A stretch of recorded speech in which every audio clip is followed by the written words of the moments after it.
Next question को देख रहे हैं। इसके पहले भी हम लोग कई क्वेश्चन को देख चुके थे और ये क्वेश्चन के रूप में कॉन्सेप्ट में दे रहा हूँ। ऐसा नहीं कि ये क्वेश्चन ही है, ये क्वेश्चन के थ्रू मैं आप लोग को कॉन्सेप्ट सिखाना चाहता हूँ कि किसी भी क्वेश्चन पर आप किस तरह से स्ट्राइक लेंगे जो कि आपके लिए बेनिफिशियल होगा, कॉम्पिटिटिव पॉइंट ऑफ व्यू से भी और ऐसे भी नॉलेज के पर्पज से भी। तो देखिए इस क्वेश्चन में जो है सो क्या कहता है कि arrange the compound of decreasing order of boiling point.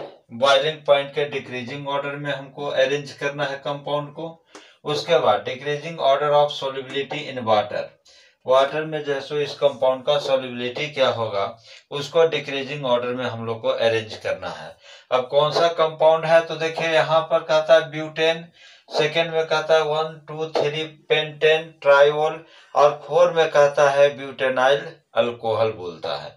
मतलब यहाँ से जो है हम लोग सबसे फर्स्ट क्या करेंगे कि इसका स्ट्रक्चर लिखेंगे और स्ट्रक्चर के आधार पर फिर इसको हम डिसाइड करेंगे कि इसमें किसमें हाइड्रोजन बॉन्ड होगा और किसमें हाइड्रोजन बॉन्ड नहीं होगा।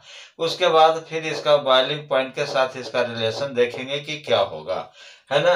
तो सबसे फर्स्ट जो है सो हम लोग बात करेंगे यहाँ से। देखिए यहाँ से इसका जो सॉल्यूशन हम लोग लिखते हैं तो सॉल्यूशन में देखिए ब्यूटेन, फर्स्ट में आप क्या करेंगे CH3 और CH2 और CH2 ये CH3, यह जो है सो ब्यूटेन का स्ट्रक्चर है 4 कार्बन कंपाउंड, ठीक है ना।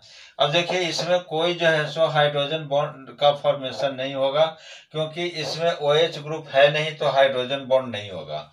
अब सेकेंड की यदि बात करें तो सेकेंड जो कंपाउंड है इसको लिखे 1 2 3 और यहाँ से लिख सकते हैं पेंटेन। तो इसका स्ट्रक्चर बना लीजिए पहले। देखिए पेंटेन है तो यहाँ से CH और CH2 और फिर यहाँ से CH3। अब देखिए 1 2 3 तो इसके ऊपर जो है सो एक OH ग्रुप लगा दीजिए, यहाँ CH2 कर दीजिए, इसके ऊपर भी एक OH ग्रुप लगेगा, ठीक है, और इसके ऊपर भी जो है सो एक जो है सो OH ग्रुप लगेगा। क्लियर है।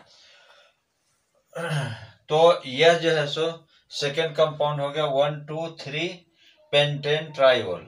अब थर्ड कंपाउंड की यदि बात करें तो ब्यूटेनाइल क्लोराइड है तो क्या लिखेंगे CH3 CH2 और CH2 CH2OH, ठीक है ना। ये जो है सो आपका कंपाउंड हो गया। तो यही 3 कंपाउंड का हम लोग को सोल्युबिलिटी वाटर में देखना है और बॉइलिंग पॉइंट का रिलेशन देखना है। तो देखिए सबसे फर्स्ट जो है इस कंपाउंड में देखिए तो यह टोटल का टोटल क्या है, हाइड्रोकार्बन है, कोई फंक्शनल ग्रुप इसमें नहीं है। तो यानी यहाँ से ही लिखेंगे कि यह जो है सो क्या होगा नॉन पोलर। नॉन पोलर और नॉन पोलर कहने का मतलब क्या है, यहाँ से लिखेंगे इसके लिए no OH group so no hydrogen bonding, no hydrogen bonding, कोई हाइड्रोजन बॉन्डिंग नहीं होगा और इसीलिए लिख सकते हैं सो लेस बॉइलिंग पॉइंट, है ना। तो इसका बॉइलिंग पॉइंट यहाँ से कम हो जाएगा। अब सेकेंड और थर्ड की बात करें तो ये सेकेंड में देखिए यह जो सो क्या हो जाएगा पोलर हो जाएगा, है ना। और पोलर में देखिए ये वाली पार्ट जो है इसके होने से पोलरिटी इसमें डेवलप कर जाएगा, यानी इसका पोलर पार्ट भी और नॉन पोलर पार्ट दोनों बन जाएगा। लेकिन हम यहाँ से लिखेंगे ये तो पोलर हुआ ही हुआ, क्योंकि यहाँ पर हम लिख सकते हैं कि 3OH ग्रुप इसमें प्रेजेंट है, ठीक है ना। अब देखिए 3OH ग्रुप से इसमें प्रेजेंट है, इसका मतलब कि हाइड्रोजन बॉन्ड होगा। तो यहाँ से लिखेंगे मोर हाइड्रोजन बॉन्डिंग यहाँ से लिखेंगे। अब जब मोर हाइड्रोजन बॉन्डिंग होगा तो क्या लिखेंगे, यहाँ से लिख सकते हैं मोर बॉइलिंग पॉइंट। लेकिन अभी कंपैरिजन हम लोग को नहीं करना है, अभी तो इसको भी तो देखना है। अब देखिए यहाँ से ये थर्ड ऑप्शन वाला जो है इसमें लिखेंगे 1OH ग्रुप, ये भी तो पोलर होगा, ये भी जो है सो क्या होगा पोलर होगा, OH ग्रुप लगा हुआ है। तो लिख सकते हैं यहाँ से 1OH ग्रुप इसमें प्रेजेंट है, ठीक है ना। इसीलिए ये भी, इसमें भी हाइड्रोजन बॉन्डिंग होगा, hydrogen bonding less than third, sorry second से क्या होगा, कम होगा। ये जो है सो इसका केस बन गया। इसका मतलब अब यहां से हम लोग देखिए, अब यहां से हम लोग क्या कर सकते हैं, इस केस में जो है हम लिख सकते हैं ए में देखिए तो decreasing order of boiling point की बात यदि करें तो यहाँ पर ऐसे तो हम लोग बॉइलिंग पॉइंट के बारे में हम लोग पढ़े हैं कि जिसका मॉलिक्यूलर वेट ज्यादा होगा वो उसका बॉइलिंग पॉइंट ज्यादा होगा। प्रीवियस लेक्चर में मैंने दिया था इस पर एक क्वेश्चन और मैंने बताया था कि boiling point directly proportional to molecular weight. तो ऐसे भी देख लीजिए सेकेंड का जो है सो मॉलिक्यूलर वेट सभी से ज्यादा होगा तो इसका बॉइलिंग पॉइंट ज्यादा होगा। दूसरी फैक्टर, यहाँ पर सबसे ज्यादा नंबर ऑफ OH ग्रुप है, तो इसमें भी OH ग्रुप है लेकिन 1 है और इसमें 3 है। इसका मतलब हम यहाँ से कह सकते हैं कि ये बॉइलिंग पॉइंट जो है वह जो है सो डोमिनेटिंग फैक्टर क्या होगा इसमें कि OH ग्रुप का नंबर ज्यादा है। तो यहाँ से हम ये कह सकते हैं, ठीक है ना, कि यहाँ से हम बॉइलिंग पॉइंट का जो ऑर्डर जो होगा वो आप लिख सकते हैं second is greater than third is greater than 1। ये जो है सो इसका ऑर्डर होगा। मतलब यहाँ से आप ये भी लिख सकते हैं कि मोर, देखिए तो more OH group directly proportional to more, यहां से लिख सकते हैं directly proportional to more hydrogen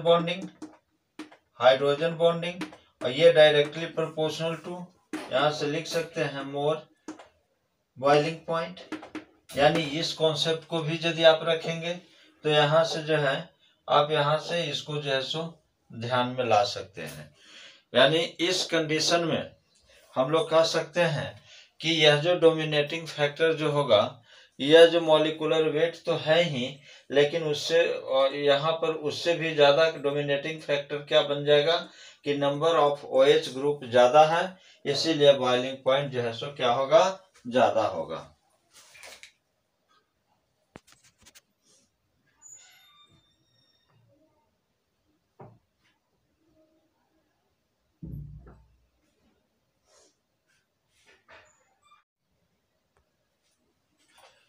तो देखिए इसका नेक्स्ट पार्ट जो था बी में, यहां से लिखेंगे डिक्रीजिंग ऑर्डर ऑफ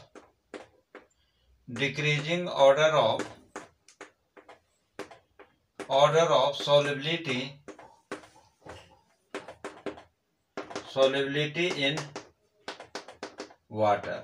ठीक है, तो अब डिक्रीजिंग ऑर्डर की बात कर रहा है। तो देखिए decreasing order in solubility in water. तो डिक्रीजिंग ऑर्डर का मतलब यहाँ से सोल्युबिलिटी यानी वाटर में कौन से कंपाउंड जो है ज्यादा सोल्यूबल होगा ये तीनों में। तो देखिए यहाँ से ये तो पूरा का पूरा कंप्लीटली नॉन पोलर पार्ट है, इसमें पोलर और नॉन पोलर पार्ट दोनों है, इसमें भी पोलर और नॉन पोलर पार्ट दोनों है। तो हम लोग जानते हैं प्रीवियस लेक्चर से भी हम लोग पढ़ चुके हैं कि जो कंप्लीटली नॉन पोलर होगा जिसमें OH ग्रुप नहीं है, इसका मतलब है कि इसमें जो है सो इसका सोल्युबिलिटी जो है सो कम हो जाएगा। कारण कि यह जो कंपाउंड जो है वो कंप्लीटली जो है आपको ऑर्गेनिक कंपाउंड है। ऑर्गेनिक कंपाउंड ये दोनों भी है, लेकिन हम लोग ऐसे भी जानते हैं कि organic compound soluble in organic solvent और आयनिक कंपाउंड, यानी ऐसा भी कर सकते हैं कि कोवैलेंट कंपाउंड, क्योंकि ऑर्गेनिक कंपाउंड कोवैलेंट कंपाउंड, तो कोवैलेंट कंपाउंड जो है सो सॉल्युबल इन ऑर्गेनिक सॉल्वेंट, या ऐसे भी कर सकते हैं कि organic compound soluble in organic solvent but inorganic compound soluble in water, यानी पोलर सॉल्वेंट। तो इस स्थिति में ये सभी का सभी कोवैलेंट कंपाउंड है, ऑर्गेनिक कंपाउंड है, तो ये सभी का सभी जो है सो वाटर में तो सॉल्युबल नहीं होना चाहिए। लेकिन अब यहाँ पर ये फर्स्ट तो है, ये जो है सो सॉल्युबल वाटर में कम हो जाएगा, वेरी लेस। लेकिन ये दोनों की यदि बात करें तो ये दोनों में जो है OH ग्रुप प्रेजेंट है, OH ग्रुप होने की वजह से हाइड्रोजन बॉन्डिंग बन जाता है। और ये जैसे वाटर में यानी इनऑर्गेनिक सॉल्वेंट जिसको हम लोग वाटर कह रहे हैं, वह इनऑर्गेनिक सॉल्वेंट है, तो वह जो है सो आसानी से इसमें डिजोल्व हो जाएगा, घुल जाएगा। तो इसका सॉल्युबिलिटी का मेन कारण जो होगा यहाँ पर हाइड्रोजन बॉन्ड का formation due to presence of OH group, इस वजह से यह वाटर में सॉल्युबल होगा। तो अब देख यहाँ तक तो क्लियर है। अब इसके बाद देखिए कि इसमें 3 OH ग्रुप है और इसमें 1 OH ग्रुप है, तो जिसमें ज्यादा हाइड्रोजन बॉन्ड का फॉर्मेशन होगा वह थोड़ा ज्यादा जो है सो जल्दी घुलेगा इन कंपैरिजन टू, ठीक है ना। तो इस स्थिति में हम लोग यहाँ से लिख सकते हैं इसका ऑर्डर जो होगा 2 is greater than 3 is greater than 1। अब देखिए इसमें जो डोमिनेटिंग फैक्टर जो होगा यहाँ पर लिखेंगे कि डोमिनेटिंग फैक्टर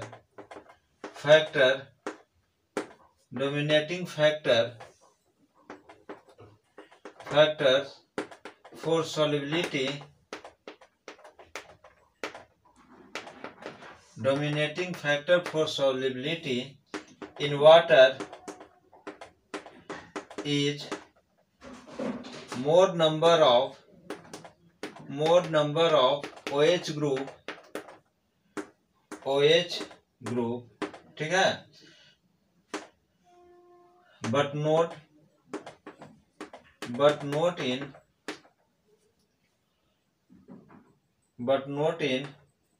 non-polar पार्ट, ठीक है ना। यानी इस स्थिति में हम लोग कह सकते हैं कि जो नॉन पोलर पार्ट, ऐसे भी देखिए कि इसका मॉलिक्यूलर वेट ज्यादा है तो सॉल्युबल, ये जो है मतलब मॉलिक्यूलर वेट ज्यादा है, तो इस स्थिति में इसको कम सॉल्युबल होना चाहिए था वाटर में, क्योंकि ज्यादा जो है सो नॉन पोलर पार्ट बनता है।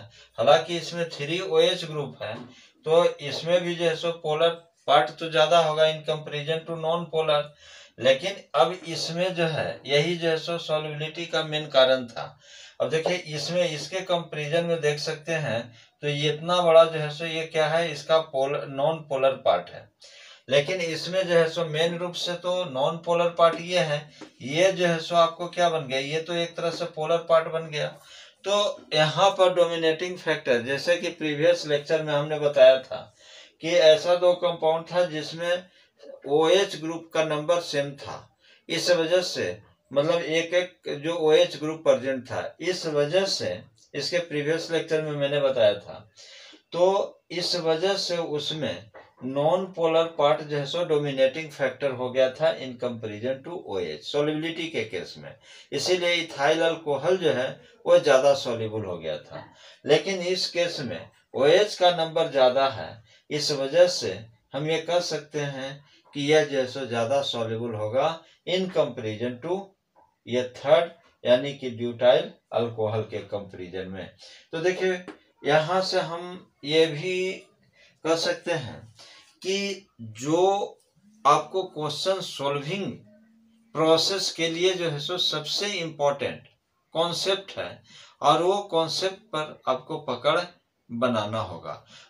मतलब हम ये नहीं ध्यान रखेंगे कि क्वेश्चन मैक्सिमम से मैक्सिमम सोल्व करें, हमको मेन ध्यान होना चाहिए कि जो क्वेश्चन सोल्व कर रहे हैं बाय कॉन्सेप्ट सोल्व करें ताकि उसका आंसर एक्यूरेट हमें मिल सके, अदरवाइज गलत होने की संभावना बढ़ जाएगा। इसीलिए सबसे ज्यादा फोकस हम लोग को कॉन्सेप्ट पर करना है ताकि क्वेश्चन को हम इजी वे में उसको सोल्व कर सके, ठीक है।